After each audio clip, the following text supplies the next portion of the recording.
السلام عليكم البنات، كنتمنى تكونوا على خير وبخير وفي احسن الاحوال. اليوم مع فيديو جديد جيت نقدم لكم عصير ديال البربه، كيجي رائع وانا متاكده الا جربتوه ما غاديش تستغناو عليه. هنا غادي نبداو في المقادير كما كيبان لكم. عندي هنا نص كيلو ديال البربه، نقيتها وسلقتها غير نص سلقه. كنحاولوا نخليو البربه ما طيباش مزيان باش كنستافدوا من المنافع ديالها كما كيبان لكم هنا في الفيديو. عندي جوج حامضات معصرين، عندي 4 المعالق ديال السكر كيبقى على حسب الذوق، وعندي هنا دانون فاني. بالنسبه لدانون نقدروا نعوضوه بواحد البنانه الا كان، الا ما كيعجبكمش تضيفوا دانون، ولكن حتى دانون تيعطي واحد المذاق رائع ليه. بنان، دور البنان او دانون كيعطينا الختوريه للعصير، كيجينا ثقيل ما كيجيناش خفيف.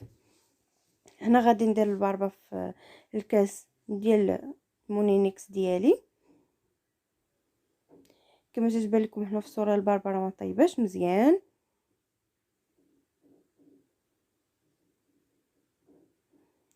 غادي نضيف عليها السكر كما قلت لكم في الاول. السكر كيبقى على حسب الذوق، تقدروا ديروا 4 المعالق او 3 او تزيدوا اكثر، ديروا حتى 5 المعالق على حسابكم نتوما.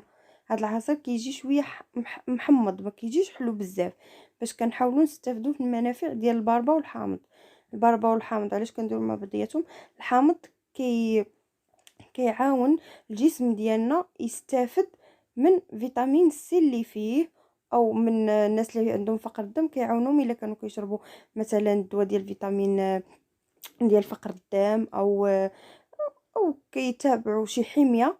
كيعاونهم الحامض انه كيمص دوك المنافع اللي كاينين في داك الدواء او اي حاجه، كيمتصها، كيعاونها انها تمتص بسرعه. الجسم ديالنا كيمتصها بسرعه. هنا غادي نطحن العصير ديالي. هنا بالنسبه للماء انا خديت لتر ديال الماء بارد، تقدروا ديروه كله او تقدروا ديروا النص. بالنسبه لي انا هنا ضفت نص سيترو ديال الماء. هنا جاني شويه باقي ثقيل، غادي نضيف عليه واحد شويه، نعاود نخلطو وها العصير ديالنا كيكون وجد. وهنا ها هو العصير ديالنا كيكون واجد كما كيبان لكم، كيجي خاتر ومنعش. انا متاكده الا مشيتو تجربتو غادي يولي معتمد عندكم وما غاديش تستغناو عليه. وبالنسبه لوليداتكم الصغار غيوليو يحماقوا عليه، واخا ما كانوش كيبغيو يشربوا لكم عصير ديال البربه يوليو يبغيو، وانا متاكده 100%. هنا كنكون وصلنا لنهايه الفيديو. كنتمنى هذا الفيديو يكون ظريف خفيف على قلوبكم وبصحه وراحه. الى الفيديو الجاي ان شاء الله، ونلقاكم بالصحه والعافيه وبسلامه عليكم.